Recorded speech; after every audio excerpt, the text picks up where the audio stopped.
Hi guys, how are you? I hope you are all doing well. So today's my topic of discussion is about the detailed explanation of Broca's area, which is present in the frontal lobe, just posterior to the prefrontal cortex. In previous videos, I explained all the lobes, its functional anatomy, but in most recently previous videos I explained the frontal lobe, its functional anatomy and the detailed clinical relation of the functional anatomy of the all the areas. Okay, so today's my topic of discussion is Broca's area, which is the last area in the frontal lobe. After that I go to explanation of the parietal lobe, specifically its parts related to clinical importance. So first I draw the diagram.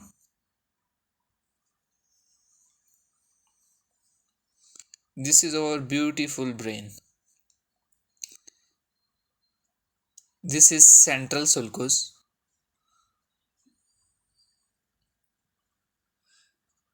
Anterior to central sulcus, what is this structure?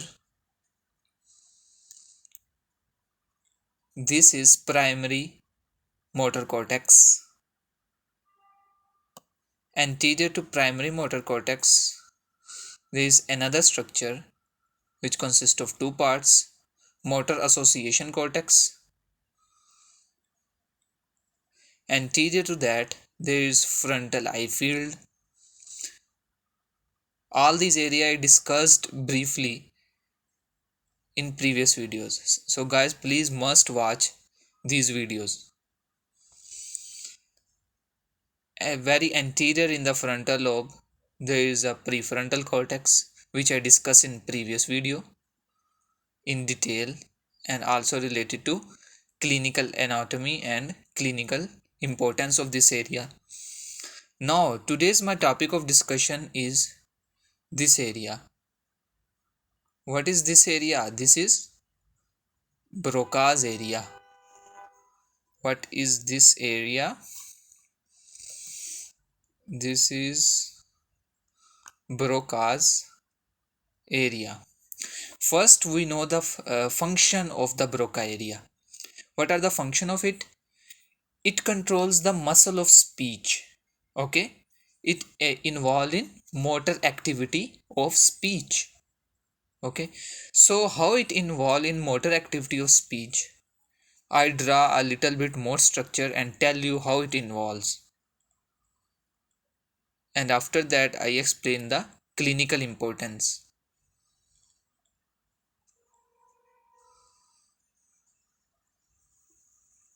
This is spinal cord, this is cerebellum. I draw some structure inside the brainstem. One is this,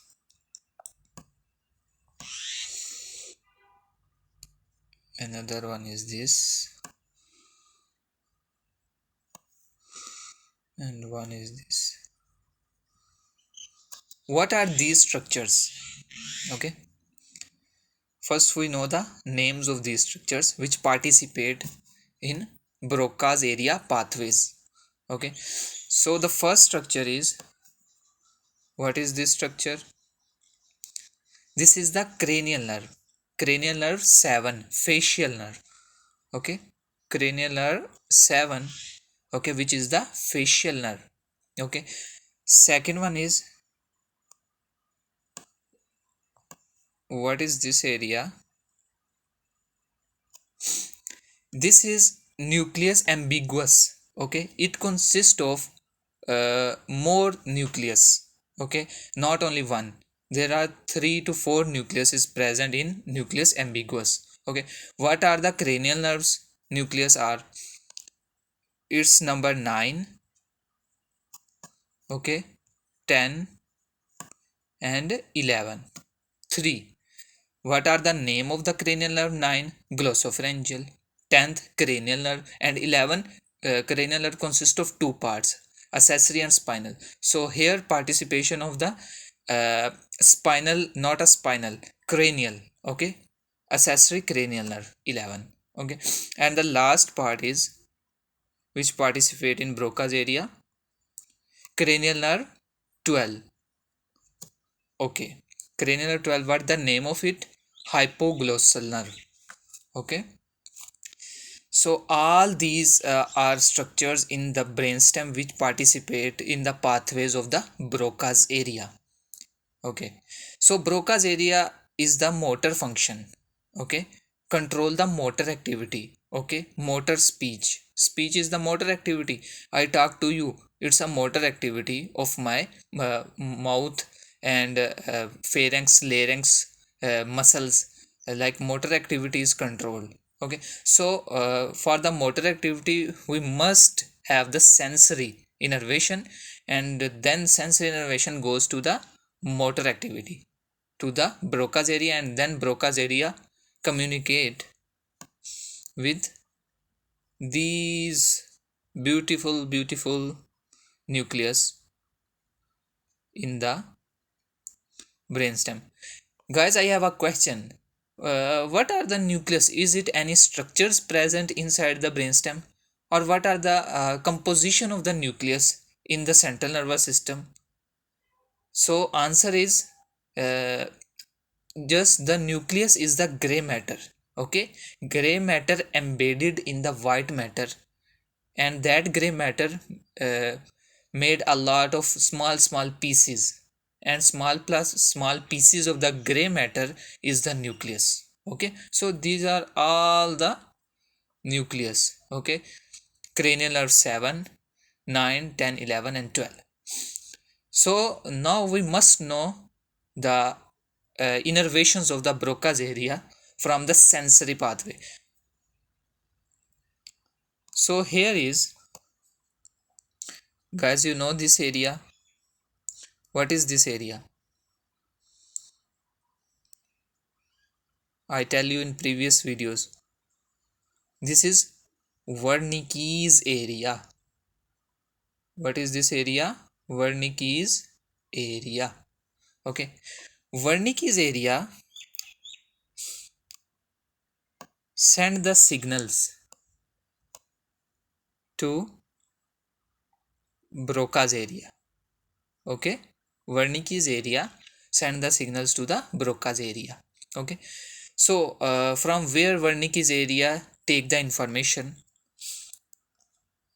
Guys, you know the area which is present in the occipital lobe what is this area? Primary visual cortex. Okay, this is primary visual cortex. Another area which is present inside the temporal lobe. What is this area? Primary auditory cortex. Okay, from these structures all the information go towards Wernicke's area. Okay, from the visual stimulus, from the auditory stimulus, all these information collectively goes to the Wernicke's area, and Wernicke's area send information to the Broca's area, and then Broca's area send information downward. Okay, Broca's area send information downward to the specific nucleus present in the brainstem. For nucleus cranial nerve 7, 9, 10, 11 and 12. Okay, so these are all the pathways of the Broca's area. So now I explain the functions of the cranial nerve 7. Okay, anterior 2/3 of the tongue for the sensory innervation is controlled by the cranial nerve 7. But here we are not talk about the sensory innervation, we talk about the motor activity, because Broca's area control the motor speech.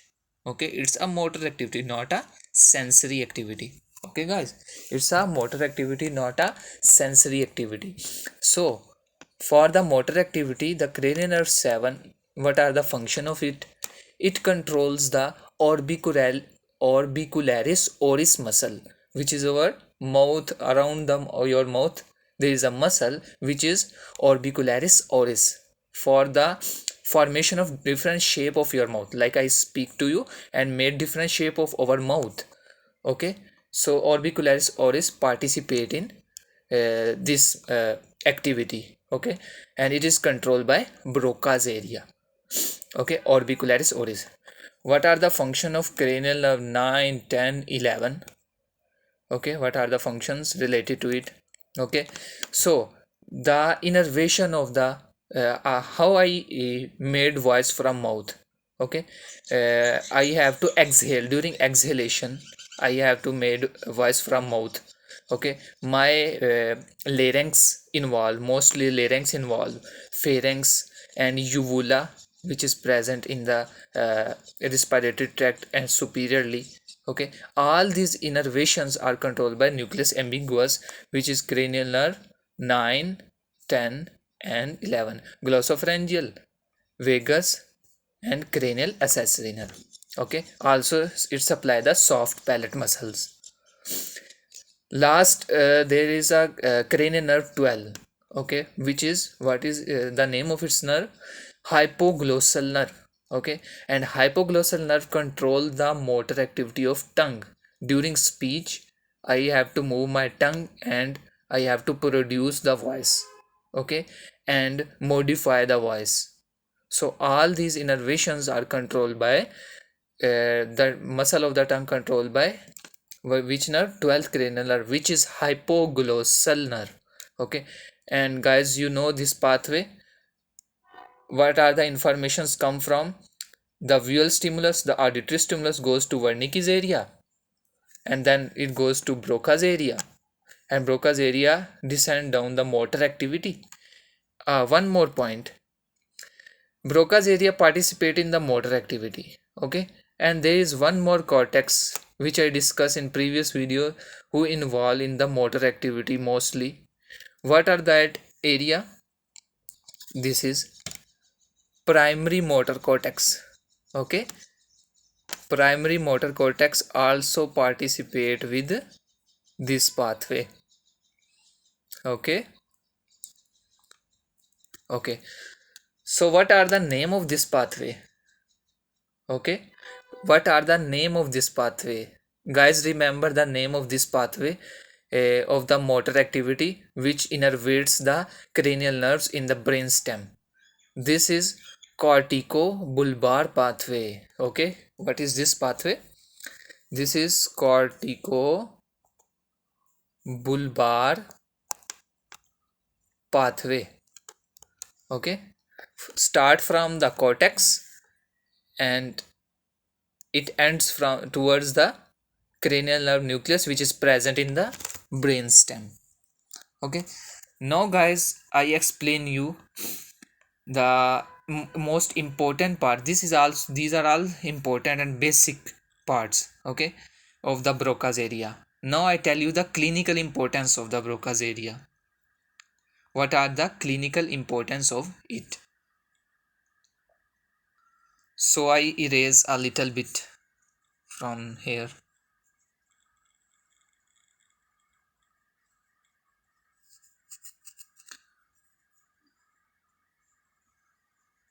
Okay,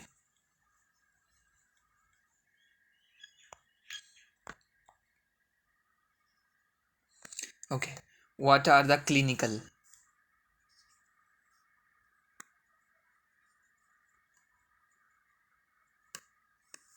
What are the clinical of this area, Broca's area? If there is damage to the Broca's area due to any trauma, okay, due to middle cerebral artery rupture or blockage, the Broca's area not innervate, okay, and there is a damage to the Broca's area, whatever any reason. What are the clinical significance? What are the clinical symptoms appear in that patients? Okay, so there is damage to the Broca's area. What are the clinical term related to it? The clinical term related to it, Broca's aphasia. Okay, when there is damage to the Broca area, most common Broca's aphasia is the clinical term which have different name also. Expressive aphasia. Okay, expressive aphasia. Okay, it's a clinical uh, condition. Okay, Broca's aphasia and expressive aphasia. Okay, this is a clinical condition when there is damage to the Broca's area, whatever any reason. There is a trauma, the Broca's area damage, there is a middle cerebral artery rupture or middle cerebral artery not innervate the Broca's area blood supply, so there is a damage to the Broca's area. So the clinical importance is what are the Broca's aphasia and expressive aphasia is the same name related to Broca's aphasia. What are the symptoms appear in these aphasia? Okay, so now I talk you the symptoms. Number one, these patients can control the motor activity of speech. No. So non-fluent speech. Okay, they talk. The patient can talk but not fluently. Okay, not tell you the right thing. Anything you maybe ask the name and they and the patient does not tell the name and not fluent about its speech. Okay, and second clinical features appear is grammatically not good. The patients use the grammar like also the same as the non-fluent speech. Okay, and grammatically wrong words. Okay, third one is, which is the most important, is their comprehension is intact. What the meaning of comprehension is intact? What are the meaning of it? Okay, number 3, comprehension is intact. Guys, when there is a damage to the Broca's area, there is not a damage in the information goes towards the Broca's area like primary visual cortex, primary auditory cortex, Wernicke's area. These are intact and functional and send the information towards the Broca's area, but there is a Broca's area cannot implement that information in muscles. Okay, and we cannot hear the patient properly, not fluent speech, grammatically incorrect speeches. Okay, but there is a information goes towards the Broca's area is intact and functional, so that's why comprehension intact. Okay, comprehension is intact, but there is not a motor activity related to that information. Okay guys, so guys, these are all about the Broca's area which is present in the frontal lobe. Okay, not too much anteriorly. Less one more important thing, Broca's area. What are the location of the Broca's area, where the Broca's area more functional? I am a right hand person. Okay, and my Broca's area of the left side is more functional. Okay, this is very funny thing about Broca's area. The opposite side of the Broca's area are more functional. If someone is a left hand person and that person right side Broca's area are more functional. Okay, so guys, these are all explanation about the Broca's area, its clinical relevance. Okay guys, so guys, please like, subscribe and share, and please watch complete video. Okay, not miss any point related to clinical importance, related to basic, okay, neuroanatomy. So guys, I hope you understand my videos. Please like, share and subscribe and press the bell icon. So guys, goodbye, be happy.